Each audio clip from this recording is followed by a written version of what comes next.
Everybody, welcome to the Rangers Today Baseball Podcast. This is episode number 123, and today we've got Road Trip to Round Rock is where we are. We're at the Round Rock. That's what we're calling this one? We're calling the Road Trip to Round Rock, or Round Rock Road Trip, however you want to play that one. We're in Round Rock. We're down the left field line for anyone that's here. We're going to have on Jack Leiter, and Cole Winn will join us here in a little while. But first, before you do that, guys, right here on the table, we've got At Long Last, which is the book that Jeff wrote commemorating the World Series. If you want it, he'll sign it for you. It's $15 by Triumph Books. We've also got down in the bus leagues. We'll do after them when they get here. Yeah, but we got a QR code you can scan for a $45 annual membership, which is quick math. That's 25% off the normal price. So come by and get your QR code and sign up. And if you don't want to look at us, our better halves are here today. So we brought the wives down. The Mrs. Rangers Today podcast are here helping us get set up. But you know what? We got to talk about big league stuff. Let's go down. And the Rangers have finally started to do something. I mean, we won 3 in a row. That's that's been a while. Well, yeah, they hadn't won back-to-back games since the trip to Oakland. And so, yeah, it had been a while. But, they played a good game at Minnesota that Sunday. A great story with Garrison Garabito starting in his major league debut at age 28 after not being an affiliated ball the last 2 years. Right. He pitched here at Round Rock and earned the job. I mean, they weren't just like, God, we need somebody to start. They said, we have this guy to start. Played a good game there. They had the World Series rematch against the Diamondbacks and played really good baseball in those games. Both of them. Nathan Eovaldi came back. Wyatt Langford came back. Dane Dunning pitched after he had a sinus infection, but it was his second start since coming off the injured list. So, and of course, the big thing is that Corey Seager is back. He is back. This is the Corey Seager that could have been an MVP last year if there was no guy. And Shohei Ohtani. He has entering today. He has 8 home runs in 8 games. That's good, right? That's pretty good. He doesn't have a home run in all those games, otherwise I'd tie the major league record. But he does have home runs in 8 home runs in 8 games, and even his outs are hard. He's hitting 110 mile per hour fly balls that are getting caught, and 108 mile per hour grounders that somebody's standing in front of. So he's the straw that stirs the drink. He's Reggie Jackson. He's the guy that you got to have hitting in your lineup. Now Nathaniel Lowe started to hit. Yep. Marcus Semien had a day off. What was up with that? They just gave him a day off. He had that collision with Adolis Garcia. Yeah. And neither one of them came out of it very good. But Marcus being Marcus, he didn't want to miss any games. And so they finally convinced him to take a day off. I was about to say, did they have to hold him down? And well, it was a day game after a night game, followed by an off day. It was like the perfect scenario. If he's ever going to take an off day, that was the day to do it. So he did it. He's back in the lineup tonight. And maybe that helped. He hasn't been great. He hasn't been terrible. But if he's going, if somebody at the bottom of the lineup is going to turn it around for Seager, for Josh Smith, as it turns out, for Adolis and Leody Taveras, who's been good. Nate Lowe's getting better. So things look to be going in the right direction. The rotation continues to be good.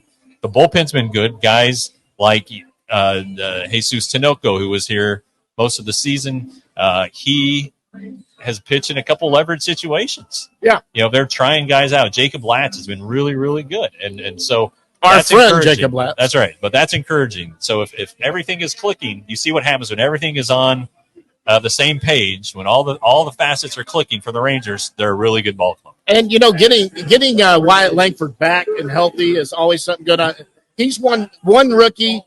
We saw the struggles of Evan Carter. Wyatt Langford, although the numbers weren't quite there, did not look as lost as maybe Evan was at the time. Evan's back has obviously been bothering. That's part of the problem. Yeah. But just seeing Langford in the lineup, he scored on the double behind. I mean, not many guys. From first on a double to left field. To left field. I mean, that doesn't happen a lot. No, especially a guy coming off a hamstring injury. So he's fine. He hit the ball hard 3 times in that game. Yep. The weak hit he had, the weakest of his contact actually drove in a run. That's baseball for you. Yeah. But, and dropped in. He feels like he's in a better place too. So that's good. Now, the Evan Carter back thing, I think, might be a while. He had this a couple of years ago. Well, a couple of years ago, it was called a stress fracture, and he was their second round pick. They gave him a long time to. He didn't play. He got hurt in May. He didn't play again that year. He didn't start hitting again until December of that year. Now, I'm not saying that's what's going to happen here because we don't know what the injury is. They call it a lumbar sprain, which is basically a lower back strain. Right. But he is. I would expect Evan to be out at least a month, maybe longer. He's 21. You don't want to have back problems. No, he's got a long career. You don't screw around with that. I think they're going to be okay. And it's not just the back. He's probably developed some bad habits. It's kind of like what happened last year at AA with his wrist. He got hit by a pitch, took a couple days off. Next game, I think it was, got hit by a pickoff throw in the same area. Yeah. If you look at his main numbers last year at Frisco, they were no good. Right. And they sent him to Arizona to work out his swing to get healthy. That might have been what they did with Wyatt. They sent him to Arizona, finish getting healthy, but also get at bats, work with the coaches, and get right. So we'll see. This is going to be his third game tonight. He looked good. He looked good in the second game. So if he's hitting the ball hard, balls are going to start going out of the ballpark. It's going to be the player you thought he was going to be. Well, and then some other good news. Aren't we starting to see Josh Young is starting to do some hitting activity? Yeah, he's swinging off hitting balls off a tee.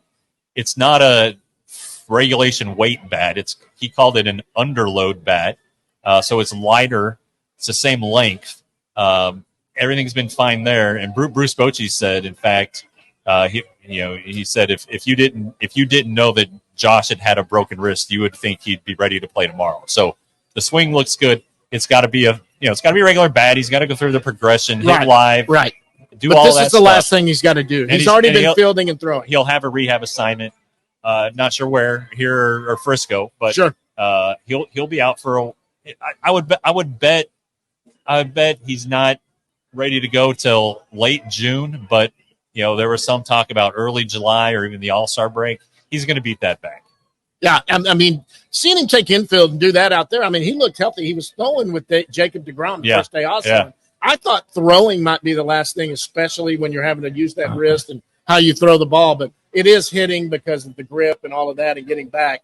What do you think? He's going to have a guard this time? You think he'll – they might as well put him in armor. I feel sorry for the guy. Then he'll find a way to get hurt. But you look at his injuries. I know there's people who say he's injury prone, all this stuff. Oh, that's bad luck injuries, man. Yeah, This isn't pulling a hamstring after hamstring after hamstring. Yeah, he's in. It's not soft tissue stuff. These are broken bones. Yeah, they're broken bones that happen, and that's the problem with it. Yeah, but I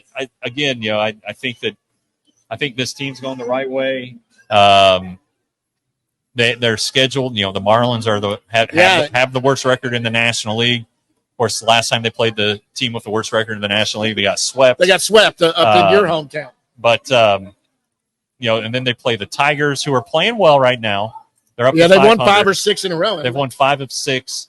The Giants are playing better. They're above 500, but still, I think this is a chance maybe for not to get healthy, but to maybe put something together. Because then they go on the road. They play the Dodgers. They play the Mariners, and they come home for the Mets, and I can't remember the other club. And then they go on the road to play the Brewers, who are really good, and the Orioles, who are really good. So you gotta make hay when you can make hay, and you want to go 500 on the road, but you got to win at home, and they did that, albeit a 2-game winning streak.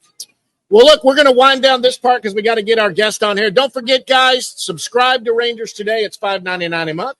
$60 for a year. You're running a special over here if someone wants to get that. That's right. $45. That's 20% off. We cover the minor leagues from all the way down to the bus leagues, all the way up to the front office. This is the best Texas Ranger coverage there is at all, from top to bottom. Yeah, most complete. There's no doubt about it. We're talking to pitchers that are in low A, and the dadgum president and general manager has been on with us. Yeah. I mean, we've got access to all of them. So if you're not a part of this now, click that YouTube channel. And subscribe to it, or just subscribe to the website and get something in your inbox every day. That's the way we know. Papers don't show up anymore hardly. Now everything's digitally.